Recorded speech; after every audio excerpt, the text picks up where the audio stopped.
मुर्गी की आती चीजें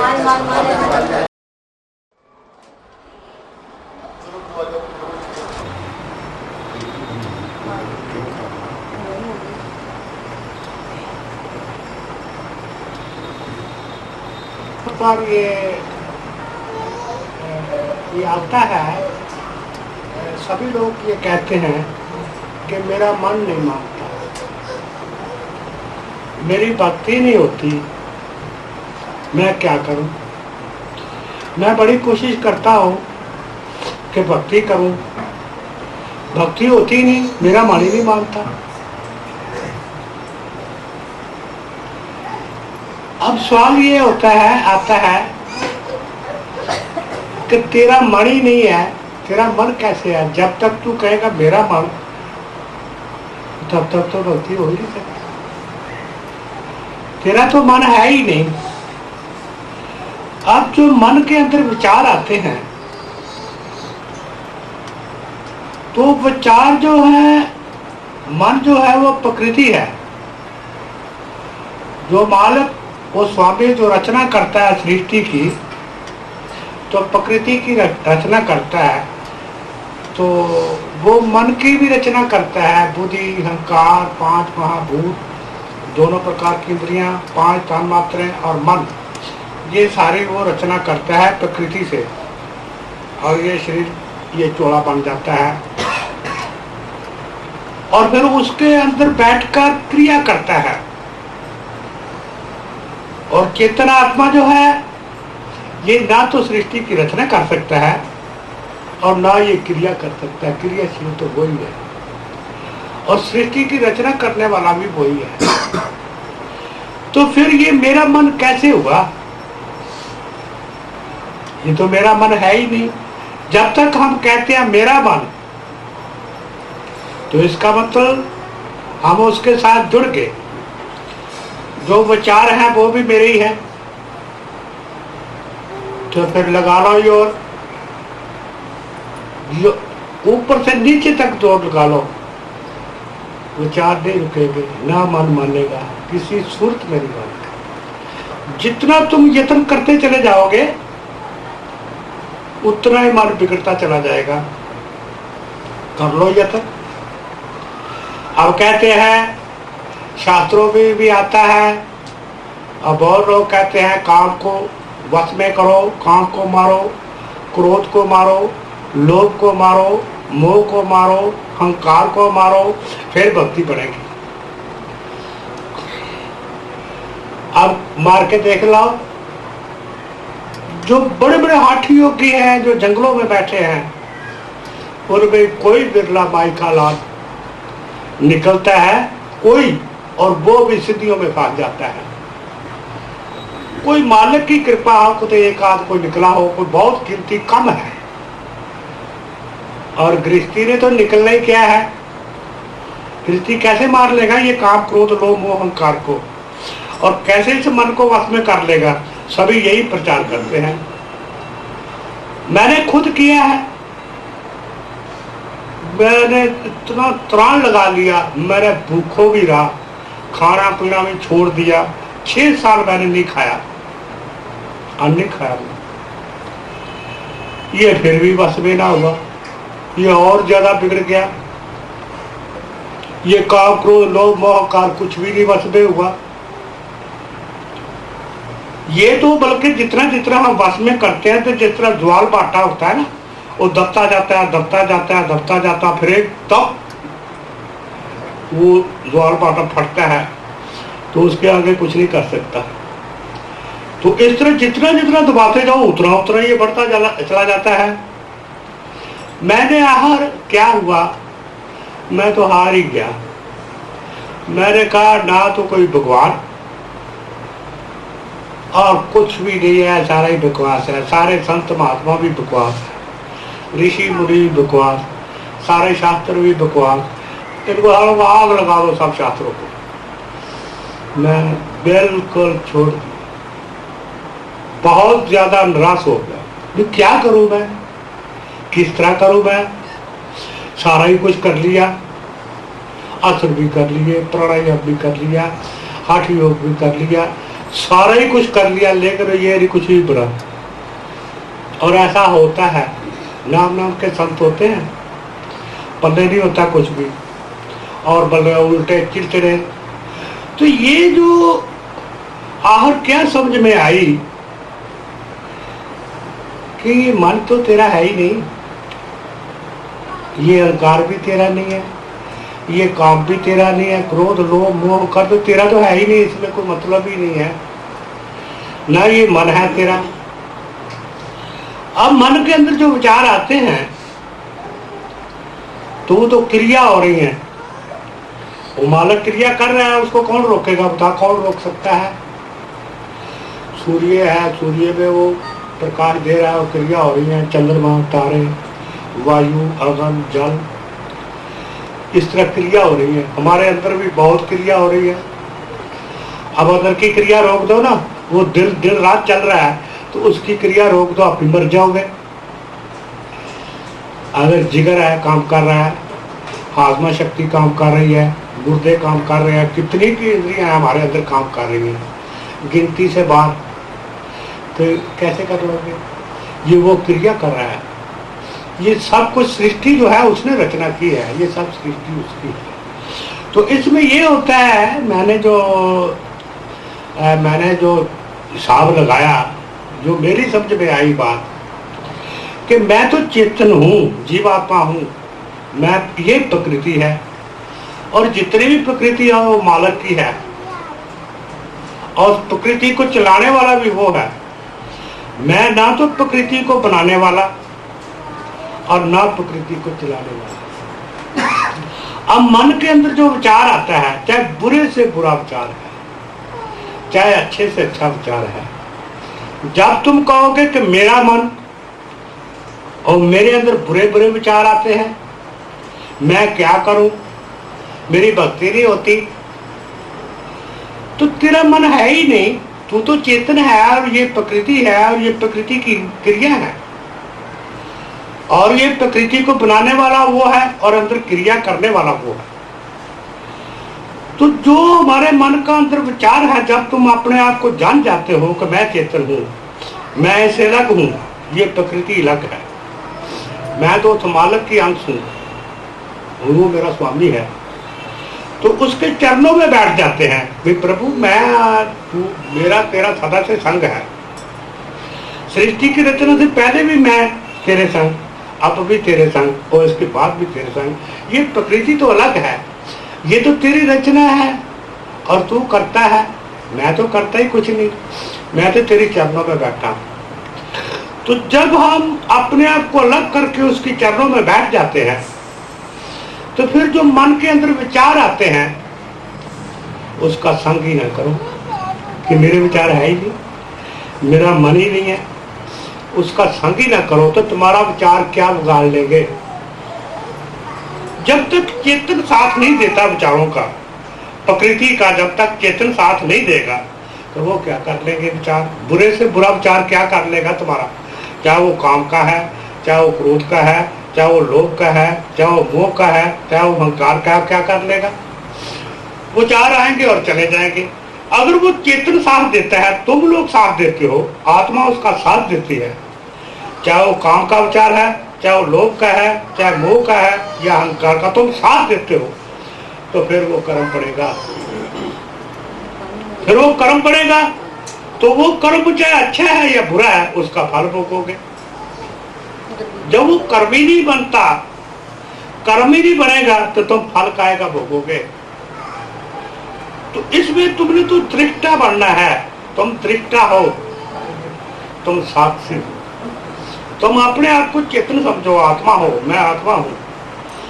लेकिन हम अपने आप को प्रकृति मान रहे हैं, हमने अहंकार का संग करके और अपने आप को भूल गए कि मैं कौन हूं। आत्मा अपने आप को भूल गई कि मैं कौन हूं, और अपने आप को प्रकृति मानने लग गई। इसलिए कहती है कि मेरा मन,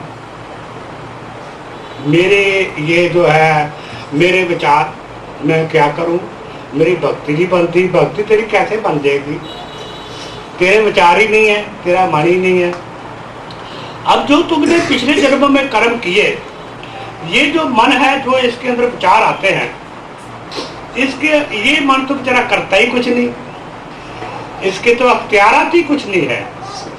जो इस मन के अंदर विचार आते हैं तो मन का एक बहुत तला, गहरा तला, वहां से विचार उठते हैं। वहां हमारे संस्कार बैठे हुए हैं, पिछले जन्मों के संस्कार भरे हुए हैं। वो संस्कार वहां से उठकर इस मन के अंदर आते हैं। जो ये ऊपर का तला है, इस तरह सागर है, उसके नीचे के तले हीरे द्वारा, हीरे मोती नीचे पड़े तो ऊपर का तला किनारे पर, इस तरह के नीचे तले से संस्कार उठते हैं और ऊपर के मन का जो ऊपर का तय है उस पर आते हैं। ये तो ऊपर किया है, बेचारा क्या कर लेगा, इसके पीछे क्यों पड़े हो, मेरा मन नहीं मानता, मेरा मन नहीं मानता, इसके तो अख्तियारात ही नहीं है। वो नीचे से हमारे तो जो संस्कार है हमारे, वो तो उठने ही उठने हैं। जो हमने पिछले जन्म में कर्म किए हैं उसके संस्कार उठने ही उठने हैं। लगा लो जोर, अगर तुम जोर लगाओगे और बुरे बनेंगे संस्कार, और बिगड़ेंगे और बिगड़ेंगे और बिगड़ेंगे और बुरे कर्म करेंगे। तो इसलिए तुम्हें जो तुम्हारा मन नहीं होता, कहते हैं हमारी भक्ति नहीं बनती, हमारी भक्ति नहीं बनती। तुम्हारी भक्ति क्या बढ़नी है? तुम जो हो, जो उसके अंदर जो विचार आते हैं, हमारे अंदर बुरे से बुरे विचार भी पड़े हैं, पिछले जन्मों के बुरे से बुरे कर्म पड़े हैं और अच्छे भी पड़े हैं। वो संस्कार सभी प्रकार के उठते हैं। तो जब हमारे अंदर वो बुरे संस्कार उठते हैं, तो जब हम, अगर हम भक्ति मार्ग में नहीं होते तो फिर तो हम बुरे से बुरे कर्म करते ही चले जाते हैं, हम समझते ही नहीं बुरा। लेकिन जब हम भक्ति मार्ग में चलने लग जाते हैं तो हमें ये दिक्कत हो जाती है कि ये विचार क्यों आए, हमें बड़ा दुख होता है, क्या करूं, भक्ति करना चाहता हूं, भक्ति नहीं होती, ये मन नहीं मानता, मैं क्या करूं, मेरे लिए मुश्किल हो गया।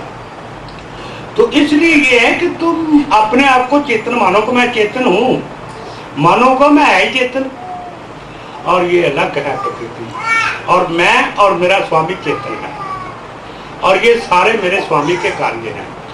तो जो तुम्हारे अंदर विचार आते हैं उसका संग ना करो। बुरे से बुरे विचार आ रहे हैं उसका संग ही ना करो, क्योंकि जब तक चेतन संग नहीं करेगा तब तक कर्म बन ही नहीं सकता। तुम साथ दोगे तो कर्म बन जाएगा, बुरे से बुरे विचार का साथ दोगे तो वो बुरा कर्म बन जाएगा, अच्छे कर्म का साथ दोगे तो अच्छा, अच्छे विचार का साथ दोगे अच्छा कर्म, वो कर्म बन जाएगा। अगर तुम वो साथ ही नहीं देते तो चाहे कितना बुरे से बुरा विचार है तुम्हें क्या कहेगा, वो तो बल्कि तुम्हारे फायदे के लिए है। चेतन उसका साथ नहीं देता,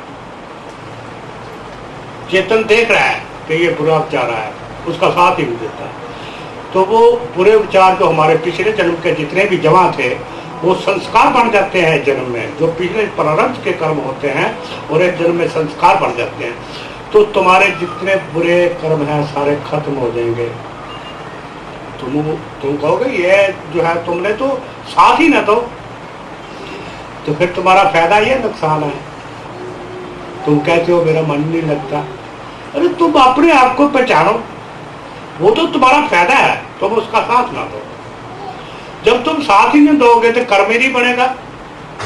कर्म तब बनता है जब चेतन साथ देता है।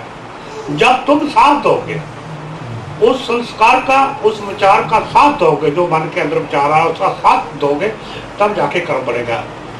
तो जब तुम लोग साथ ही नहीं दोगे तो वो तुम्हारा बड़ा कल्याण हो जाएगा, बहुत बड़ा कल्याण होगा।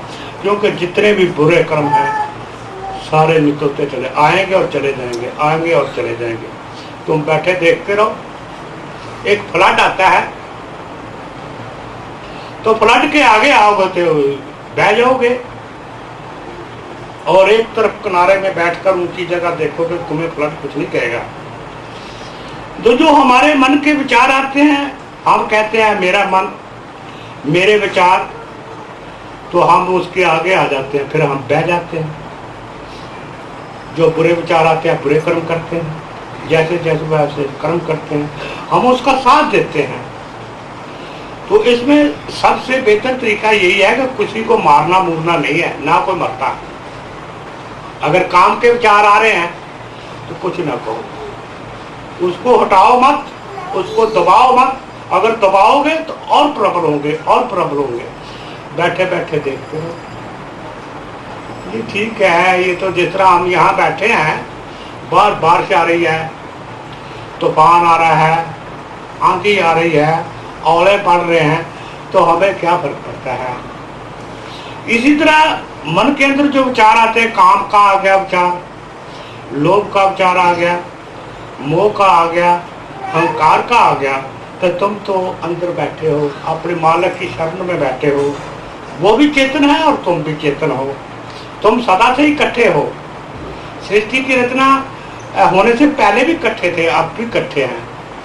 तुम वहां बैठे हो अपने चरणों से, तुम वहां यहाँ बैठे बैठे देखे जाओ, बारिश आ रही है, आ रही है, आई है तो बंद हो जाएगी, आंधी आएगी चली जाएगी, तूफान आया चला जाएगा, पर तुम्हारी सेहत पर क्या फर्क पड़ा? तुम्हें तो कोई फर्क नहीं पड़ा। तो इस तरह अगर हम करते हैं तो ये सारे के सारे जो हमारे बुरे संस्कार हाँ भस्म हो जाते हैं, वो खत्म हो जाते हैं, हमारे अंदर शांति आ जाती है। तो जितना भी तुम किसी चीज को दबाना चाहोगे, अब तुम दबाते हैं, कहते हैं जी लोभ को दबाओ, अहंकार को दबाओ, मोह को दबाओ, इसको खत्म करो, दबाते चले जाओगे, दबाते चले जाओगे, दबाते चलेगा, उम्र तक तुमने जद्दोजहद में लगा दी, वो दबे नहीं। और राग और द्वेष हो गया, राग हो गया, क्या करूं, मेरा लोभ नहीं जाता, क्या करूं, मेरा काम नहीं जाता, क्या करूं, मेरा मोह नहीं जाता, क्या करूं, मेरा अहंकार नहीं जाता, ये राग हो गया।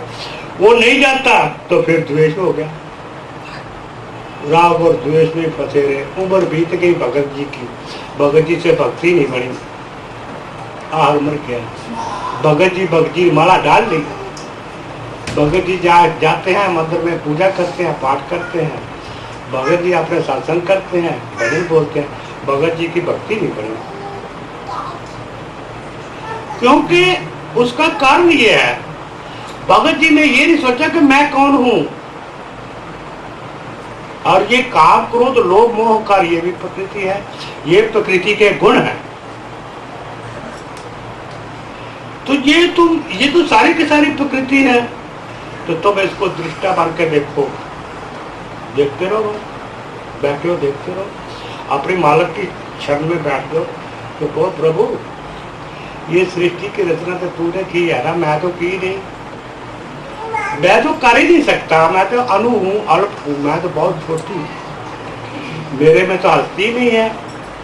फिर प्रभु तू क्रियाशील है, तू ही तो क्रिया करता है, मैं तो क्रिया कर ही नहीं सकता। तो इस तरह से ये अहंकार है, अहंकार को छोड़ना होता है कि अपने आप को समझ करके ये अहंकार मेरा नहीं है। असल में जो जीवात्मा ने अहंकार का संग कर लिया, अहंकार का संग करके मन और बुद्धि दोनों मिल गए और ये अपने आप को ही भूल गई कि मैं कौन हूं। ये अपने आप को प्रकृति मानने लग गई और प्रकृति को चेतन मानने लग गई, और है ये चेतन। बस यही भूल हुई है। इस भूल के कारण युगों के युग बीत गए, भक्ति नहीं बनती, मन नहीं मानता, ये काम को लोभ मोह अहंकार नहीं मरते, मैं क्या करूं, भक्ति करना चाहता हूं, ये मन मानता ही नहीं, मैं क्या करूं।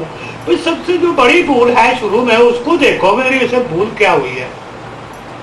भूल ये है कि मैं अपने आप को प्रकृति मान रहा हूं, तो इसलिए मैं कहता हूं मेरा मन, इसलिए कहता हूं वो जो गुण है काम क्रोध लोभ मोह मेरा, तो फिर ये कैसे जाएगा जब है ही मेरा। तो फिर कैसे इसका त्याग होगा? त्याग कुछ नहीं, जब तुम्हारा है ही नहीं तो उसका त्याग भी क्या करना है। मन तुम्हारा है ही नहीं तो उसके विचार भी तुम्हारे कैसे हो जाएंगे, तुम्हारे विचार भी नहीं है, फिर तुम्हारा काम क्रोध लोभ मोह अहंकार भी तुम्हारा नहीं है। तो जो उसने सृष्टि की रचना की है तो उसमें ये सारी चीजें चलती हैं, काम भी चलना है, क्रोध भी, लोभ भी, मोह भी, अहंकार भी, लेकिन वो सृष्टि के वो लिमिट के हिसाब से।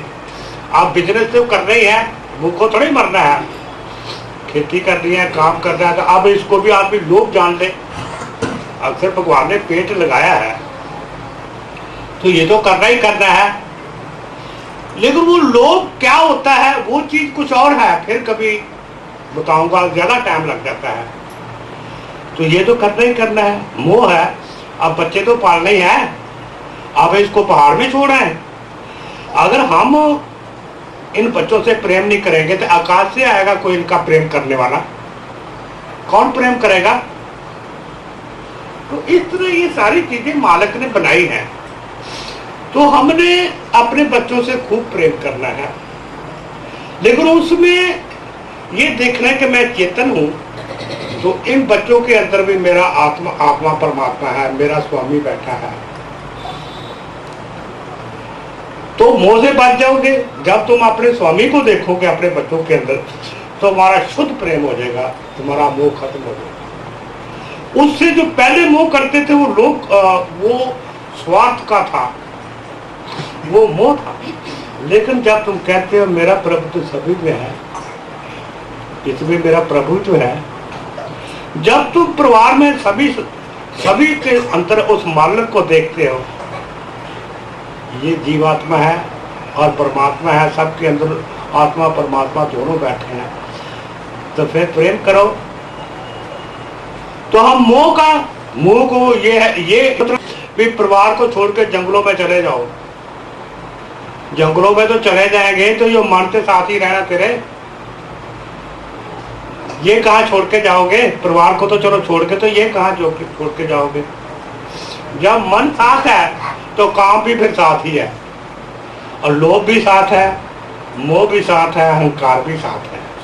जब अब शादी होती है, नियम है सृष्टि का, पैदा बच्चे होते हैं, ये सारे काम चलते हैं।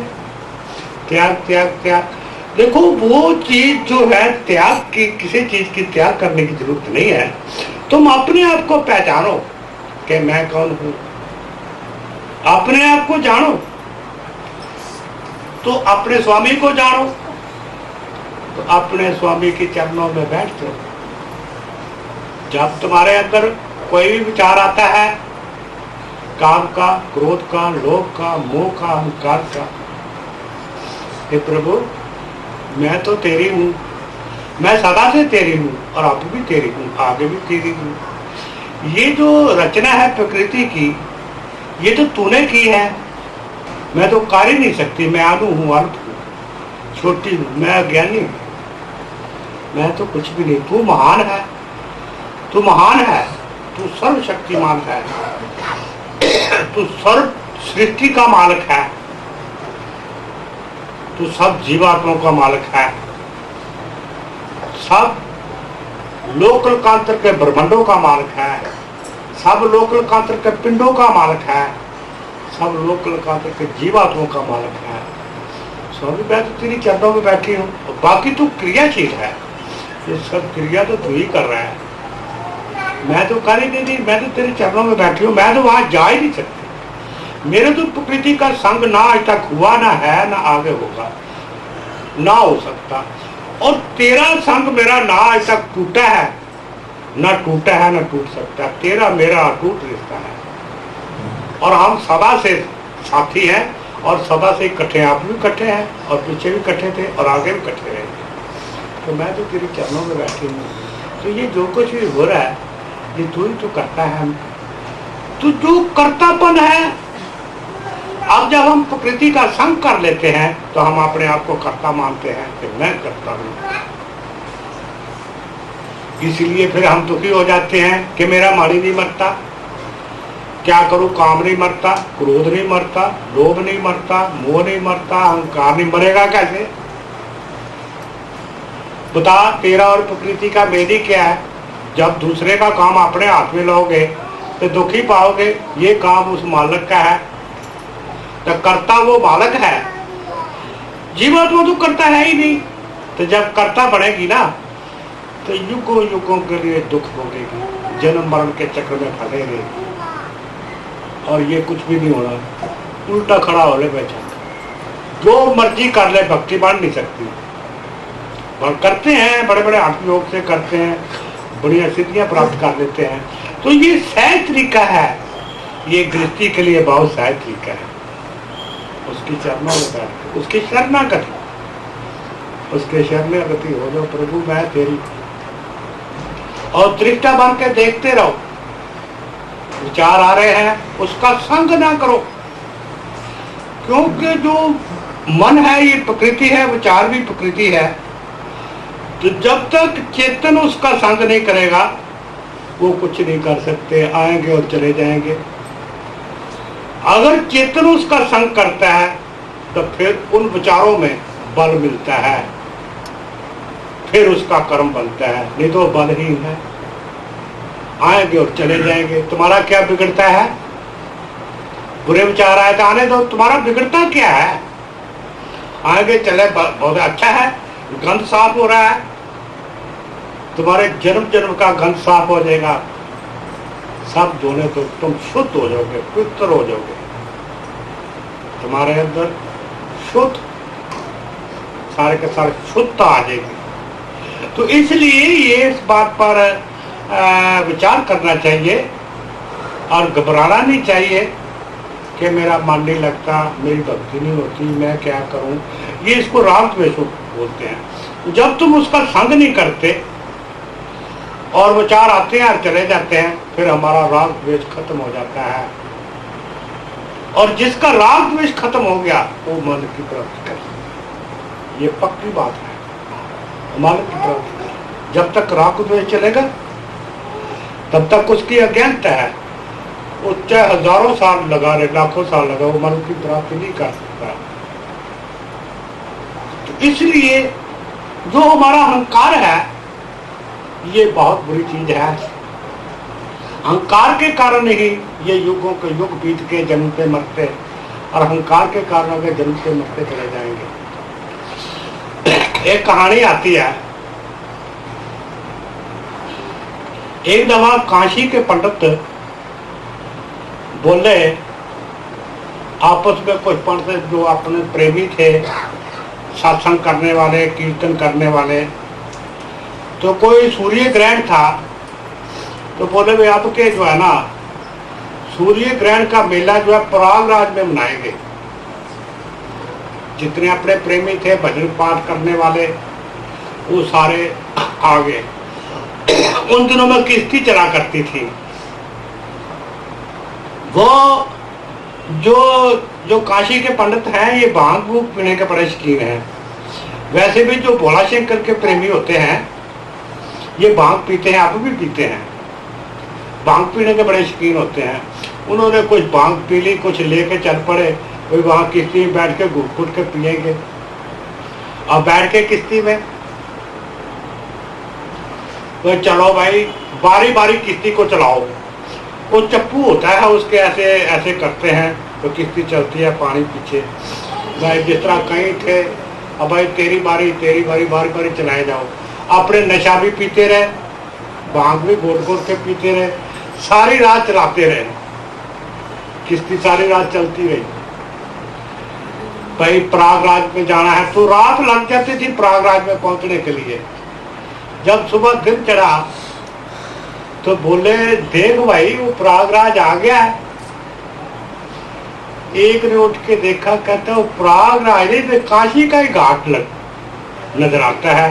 तो सारे बाकी हंस पड़े, कहते हैं इसने नशा ज्यादा पी रखा है ना, इसलिए इसको काशी का ही घाट लगता है। सारी रात तो हम जो किश्ती चलती रही है तो अभी काशी का ही घाट है।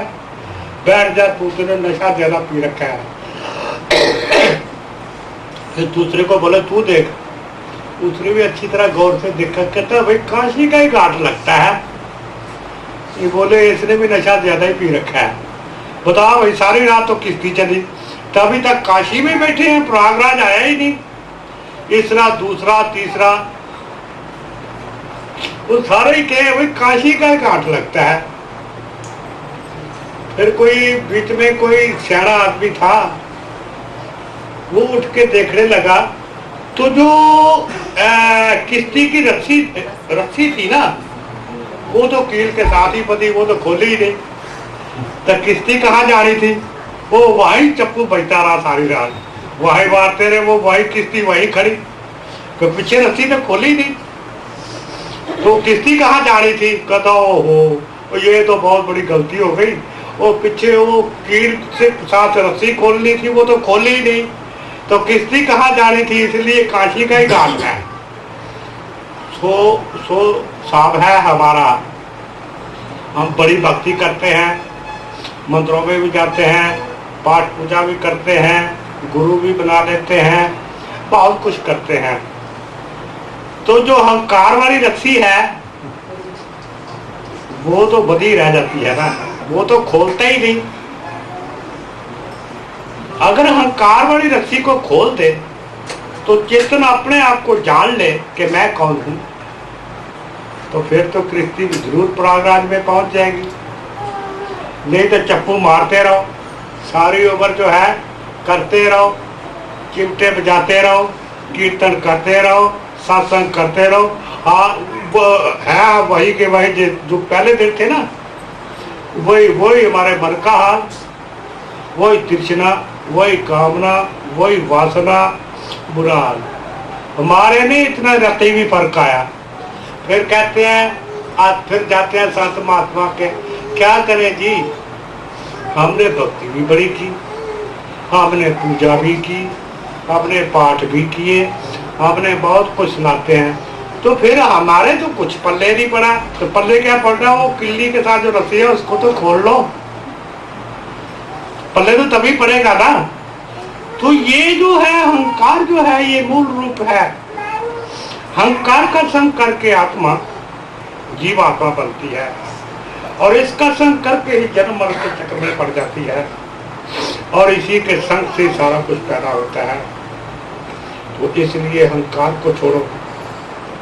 अहंकार को कैसे छोड़ना है, ज्ञान से देखो कि मैं कौन हूं और मेरा स्वामी कौन है, और ये अहंकार क्या है, और मैं अहंकार के संग कैसे जुड़ी। असल में बात ये है, वो मेरा जो स्वामी है उसने संकल्प किया कि मैं एक से अनेक हो जाऊं। पहले जब सृष्टि की रचना नहीं की थी, वहां उस टाइम न वायु, अग्नि, जल, सूर्य, चंद्रमा, तारे, आकाश, बुकाश, धरती और पहाड़ और जितनी भी पैदावार है कुछ भी नहीं था। और सात्विक रजस तमस कुछ भी नहीं था। काम क्रोध लोभ मोह अहंकार कुछ भी नहीं था। ना नर था, ना नारी थी, ना पशु था, ना पक्षी था, ना जानवर था, कुछ भी नहीं था। तो उसने संकल्प किया मैं एक से अनेक हो जाऊं। उसने सृष्टि की रचना की, वो एक से अनेक हो गया। अब जीवात्मा उसके चरणों में बैठी है, तो अपने प्रीतम को देखती है, अपने प्रीतम को देखती है कि अपना मेरा, क्योंकि जो प्रेमन है वो जब तक अपने प्रीतम को नहीं देख लेती उसको चैन नहीं आता। प्रेम एक सच्चा प्रेम है। तो सृष्टि में जब नजर मारी उसने, तो उसने बहुत सुंदर सृष्टि बना दी, इतनी सुंदर सृष्टि बना दी। सुंदर सुंदर नारियां, सुंदर सुंदर नर, पशु पक्षी जानवर, बड़े जल दरिया वृक्ष पक्षी, बहुत सुंदर सृष्टि, सूर्य चंद्रमा इतनी सुंदर बना दी और इतनी आकर्षण बना। और जीवात्मा ने जो एक से नेक हुआ था, उस अनेक में उस एक को देखना है, अपने प्रेमी को देखना है, अपने प्रभु को देखना है, अपने स्वामी को देखना है। अब ये देखते देखते अहंकार की तरफ देखने लगी। अहंकार जो है बहुत ही सुंदर है और बहुत ही मोना है। बस यही फंस गई, अहंकार का संग कर लिया, मोही गई। अहंकार का संग कर दिया तो मन और बुद्धि और जुड़ गए, और यहाँ अपने आप को भूल गई कि मैं कौन हूँ, और अपने आप को प्रकृति मानने लग गई, और प्रकृति को चेतन मानने लग गई। और जिसको उस मालिक को ये नहीं पता रहा कि मेरा मालिक कौन है, जब अपना ही नहीं पता रहा तो अपने स्वामी का क्या पता रहना था। अपना ही नहीं पता, अपना पता हो तो अपने तो बौड़ी होगी, पागल जितना पागल हो। वो पागल जो है उसको क्या पता, जो है ही पागल। हम सब लोग पागल ही हैं। हमें यही नहीं पता कि मैं कौन हूँ और मेरा स्वामी कौन है। जब मेरे को अपने आप का ही नहीं पता तो स्वामी का क्या पता होगा। ऐसे ही हम लोग, वो अहंकार जो है हमें लिए फिरता है, अहंकार घुमाए फिरता है, युगों के युग बीत गए, आप ही अहंकार। और ये अहंकार के कारण तृष्णा, वासना, कामना, ऐसे काम पैदा हुआ, ये सब चीजें शुरू हो गई। हम दिन रात इसी में ही है। हमारा नहीं चित्त जीता अपने मालिक का ना। जाते हैं भजन करो, भजन करते हैं तो हमारा मन जो है काम, क्रोध, लोभ, मोह, अहंकार में चला रहता है। तो मुंह से जो है भजन होता है, या मंदिर में या कहीं भी जाते हैं, लोग कहते हैं भाई बड़ा भगत है, भक्ति हो रही है। तो भगत जी से पूछो अंदर क्या हो रहा है, और ठगत जी से ये तो पूछो अंदर क्या हो रहा है। ये भक्ति नहीं हो सकती, क्योंकि जब अपना ही नहीं पता तो स्वामी का कैसे पता है। तो यहाँ जो है, यहाँ गड़बड़ हो जाती है। तो इसलिए अपने स्वामी को देखना था, यानी एक से अनेक हो गया। अब अनेक में उस एक को देखना था। जिस तरह ये बैठा है, इसमें मेरा स्वामी, इसमें मेरा स्वामी, इसमें मेरा स्वामी, इसमें मेरा स्वामी, ये सारे ही में स्वामी है। सूर्य भी मेरा स्वामी, चंद्रमा में, तारे, आकाश, अवकाश, धरती, वायु, अगन, जल, सब में मेरा स्वामी। देखना तो ये था, लेकिन अहंकार ने इसको, ये अपने आप को अहंकार का संग करके ये अपने आप को ही भूल गए कि मैं कौन हूं। तो देखे किसको, मैं आ गई। दिन रात तृष्णा, वासना, कामना। फिर कहती है मेरा मन नहीं मानता। पहले तू तो मान ले, तू मान जाएगा, तू मान जाएगी तो तेरा मन भी मान जाएगा। पहले तू अपने आप को तो जान ले।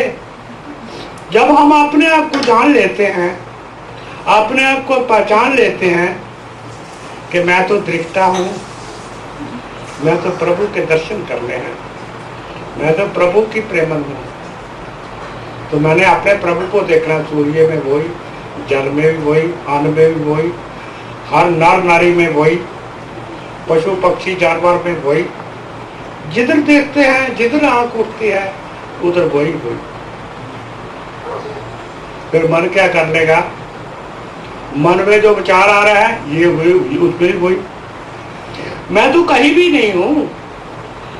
तो फिर हम सब तरफ अपने मालिक के दर्शन करते हैं, अपने प्रीतम के दर्शन करते हैं। ये सहज भक्ति है, ये असल भक्ति है। तो फिर मालिक का मिलन तो हो ही जाएगा। फिर क्यों नहीं होगा। वो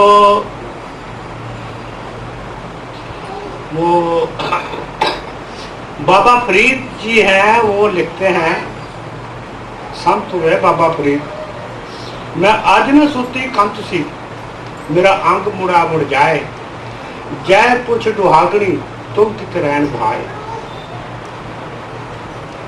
वो कहते हैं कि मैं आज अपने पति परमेश्वर, अपने पति से प्रेम नहीं किया तो मेरा अंग अंग दुख रहा है।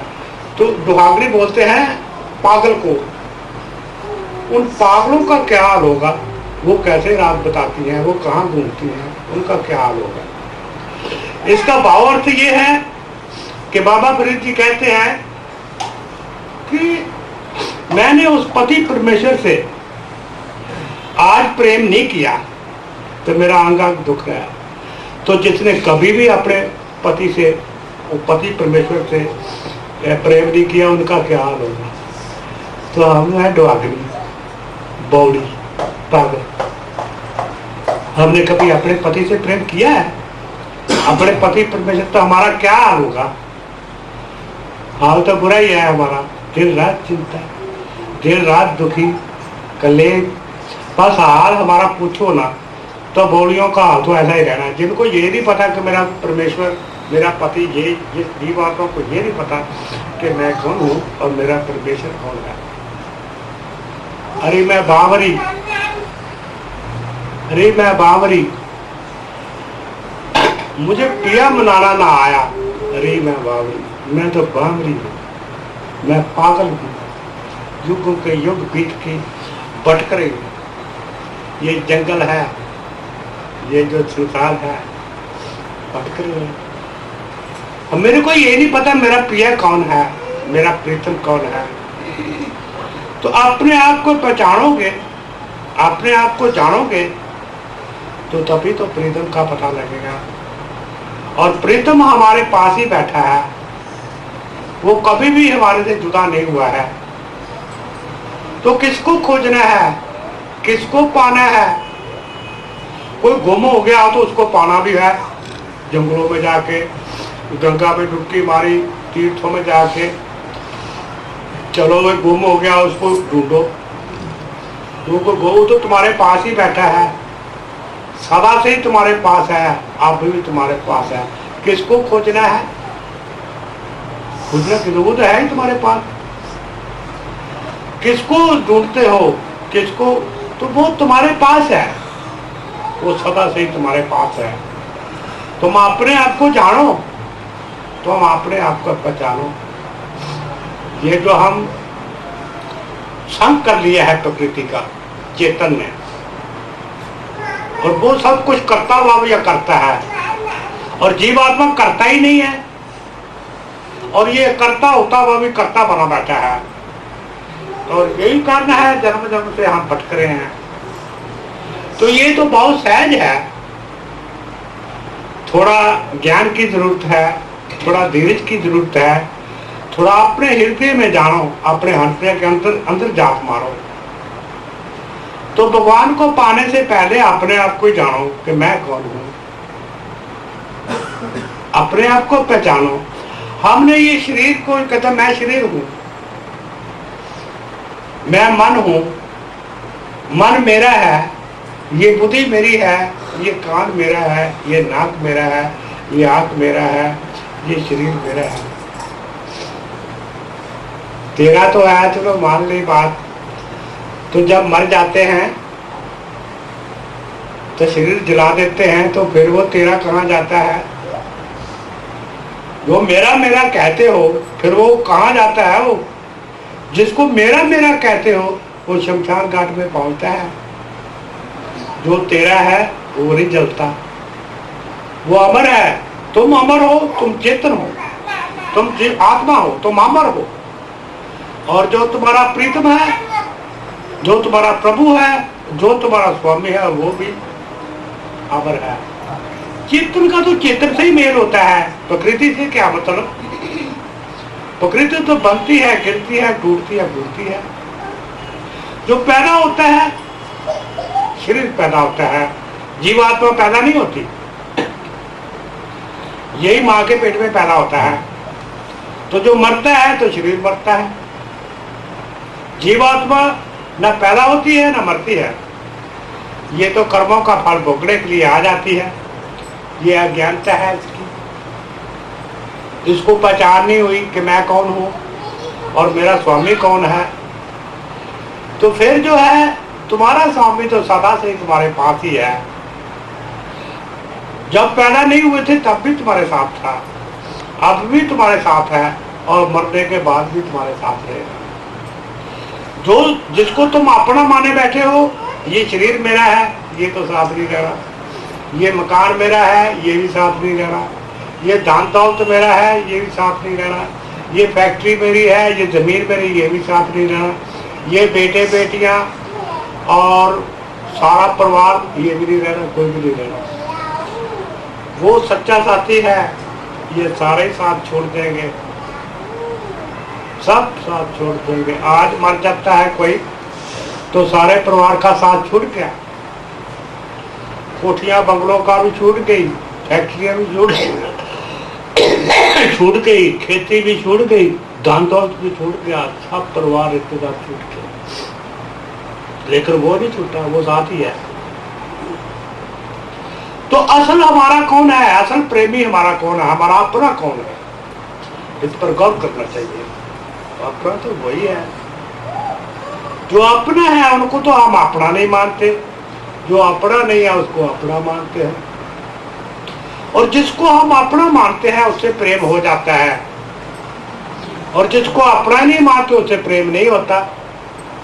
शरीर को अपना मानते हैं, बाकी शरीरों को बेटे बेटियां परिवार रिश्तेदार माँ बाप इनको अपना मानते हैं, इनसे प्रेम हो जाता है। तो जो प्रभु है उसको हम अपना मानते ही नहीं, तो उससे प्रेम नहीं होता। और कितनी बड़ी गलती है। जो हमारा सज्जन है, जो हमारा मित्र है, जो हमारा मत अपना है, उसको तो अपना नहीं मानते। जो हमारा अपना नहीं है उसको अपना मानते। जो हमारा परिवार है, जो रिश्तेदार है, ये सब उसी के हैं। तो हमें परिवार से ये सोचना चाहिए मेरे प्रभु की संतान है, ये मेरे प्रभु की है, इमानत है। तो जो हमारे पति की, हमारे प्रभु की मानता है, उसकी सेवा करें। सेवक बन के रहो परिवार में। ये तो पति है, पत्नी है, बेटे हैं, बेटियां हैं, ये मेरे प्रभु के हैं, उनकी सेवा करो। तुम दासी बन के रहो, सेवक बन के रहो परिवार में। तो परिवार तो वही रहना है, मेहनत करो, कमाओ, खाओ, पर सेवक बन के रहो। ये मेरा मेरा जो है ना, इसको छोड़ दो। ये सब मेरे स्वामी का है, धन भी स्वामी का है, और फैक्ट्री भी स्वामी की, कोठियां भी स्वामी की, सब कुछ स्वामी का है। मेरा तो कुछ नहीं, मेरा तो एक स्वामी है। तो तुम स्वामी के पैरों की धूल बन के रहो, दासी बन के रहो। जब हम दासी बन के रहेंगे तो अहंकार आप ही खत्म हो जाएगा। अहंकार खत्म हो गया तो सब चीज का पता चल जाएगा। फिर हमें अपना भी पता चल जाएगा कि मैं चेतन हूँ, मैं आत्मा हूँ, मेरा स्वामी है। तो इसलिए हमेशा ही सब कुछ प्रभु का ही मानो, और सब में उस मालिक को ही देखो, सबके उस प्रभु के दर्शन करो। अपने परिवार में, दूसरों के परिवारों में, वायु, अग्नि, जल, सूर्य, चंद्रमा, तारे, आकाश, उकाश, धरती और पहाड़ और जितनी पैदावार, सब में इंसान, पशु, पक्षी, जानवर, जितने भी जीव हैं, सब में उसी को देखो। ये मेरा स्वामी है। जब तुम अपने स्वामी की संतान मानोगे, अपने स्वामी को देखोगे, तो तुम्हारा जो है अपने आप ही अहंकार खत्म हो जाएगा। तुम्हारे अंदर जो दूसरों के प्रति वैर विरोध है वो भी खत्म हो जाएगा। तुम्हारी दुश्मनी खत्म हो जाएगी। तुम्हारे अंदर जो जलना होती है दूसरों के प्रति वो भी खत्म हो जाएगी। यानी सारी बुराइयां ही खत्म हो जाएगी। जब सारी बुराइयां खत्म हो जाएंगी तो तुम्हारे अंदर शांति आ जाएगी। शांति आ जाएगी, बहुत शांति आ जाएगी, आनंद मिलेगा, खुशियां मिलेगी, प्रसन्नता मिलेगी, और इसी जीवन में ही सब कुछ पालोगे। अपने स्वामी को पालो, अपने मालिक को पालो, और अगला जन्म नहीं तुम्हें मिलेगा। जो ये जन्म है, जो हमारे कर्मों के मुताबिक ये शरीर मिला है, ये तो कर्म हमें भोगने पड़ेंगे। बाकी जो पिछले जन्म के कितने कई जन्मों के कर्म जमा होते हैं, वो सारे भस्म हो जाएंगे। और इस जन्म में भी जितने कर्म किए हैं, चाहे बुरे हैं चाहे अच्छे, सारे भस्म हो जाएंगे। ऐसे भस्म हो जाएंगे जैसे घास का बहुत बड़ा ढेर है, सूखी हुई घास का, उसमें आग लगा दो, जलकर राख हो जाएगा। वो जो राख होगी उसको हवा उड़ा के ले जाएगी। एक तरफ हमारे अगले और पिछले जितने भी कर्म हैं सारे भस्म हो जाएंगे, और तुम मालिक के साथ चले जाओगे, और तुम्हारा जन्म नहीं होगा आगे। तुम उस मालिक की प्राप्ति कर लोगे, उस आनंद की प्राप्ति कर लोगे।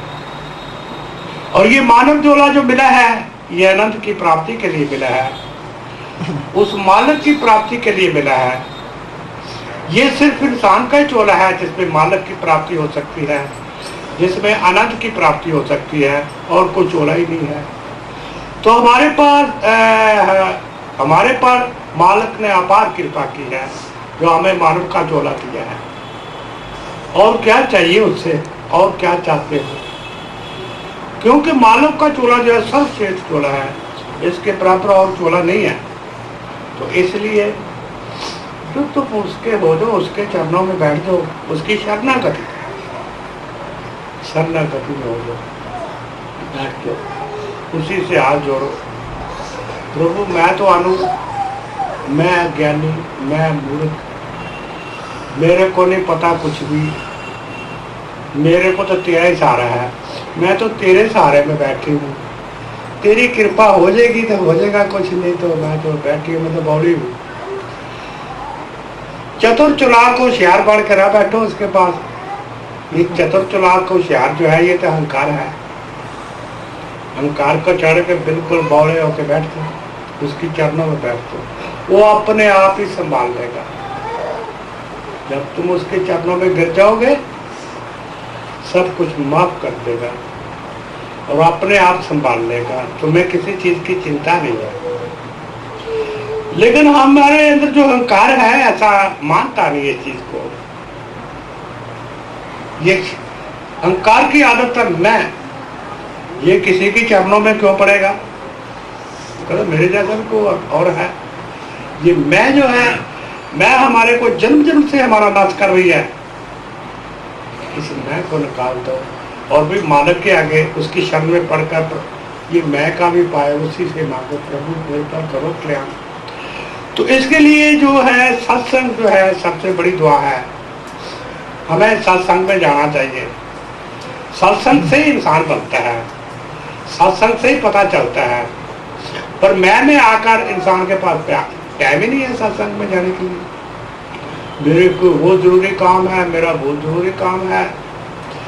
जब शमशान घाट में पहुंचेगा तो फिर तुम्हारा कौन सा जरूरी काम रह हो जाएगा। एक संत थे, उनके मन के अंदर विचार आया कि मैं उद्धार करूं। एक कंजरी थी,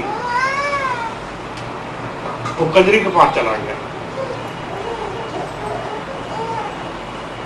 तो वो कहता है भाई मैं तेरा कल्याण करना चाहता हूं।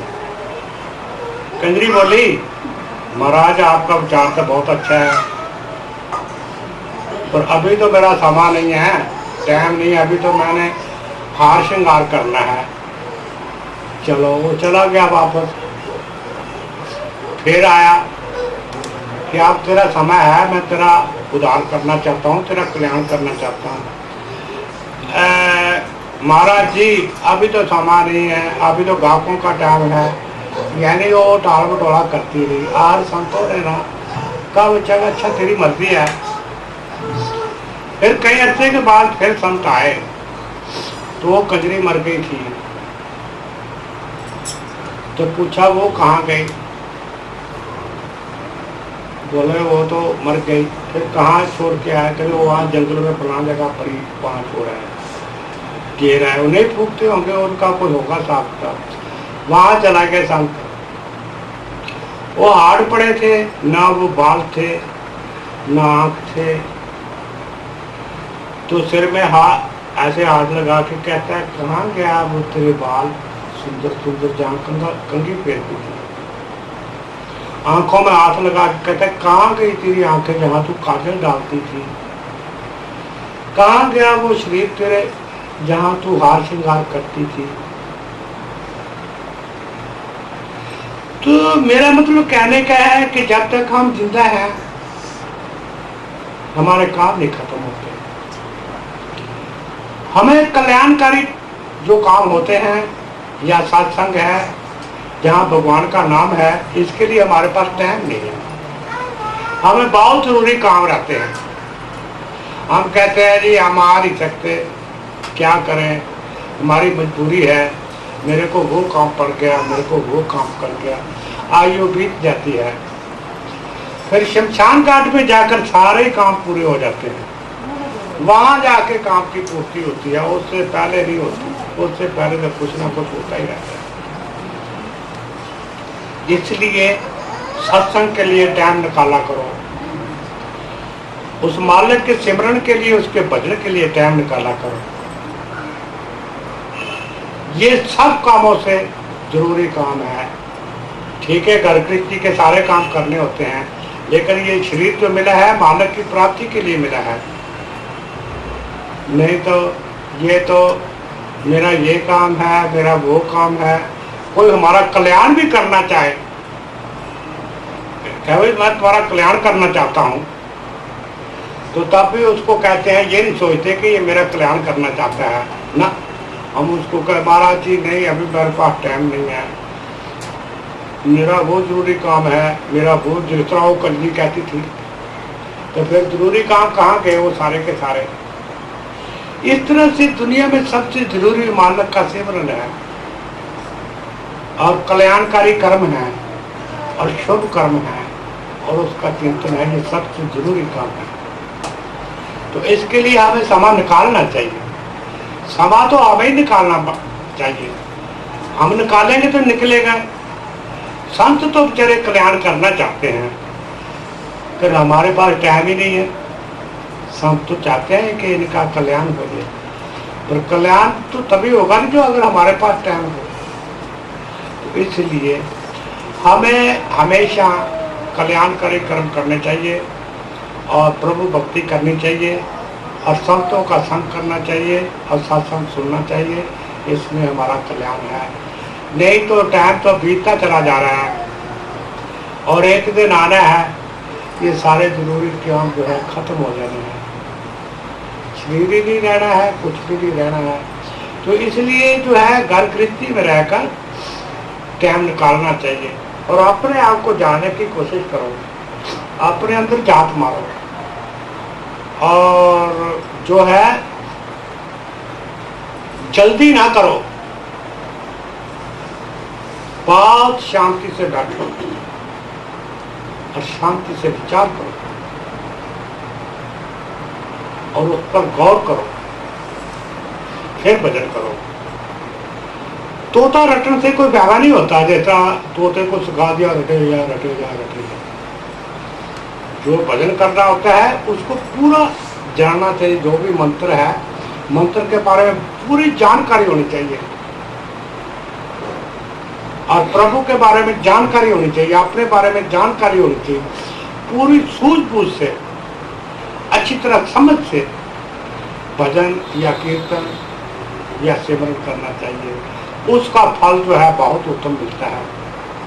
जो ऐसे ही जो है माला जपे जाओ, माला जपे जाओ, उसका कोई फल नहीं मिलना है। चाहे सारी आयु जपे जाओ, चाहे जन्म जन्म जपे जाओ, उसका कोई फल नहीं।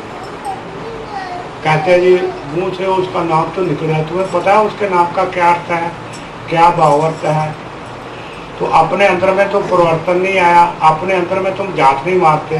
तो हर काम जो है बड़ी सूझबूझ से, बड़ा शांति से करना चाहिए और उसको कल्याण होता है।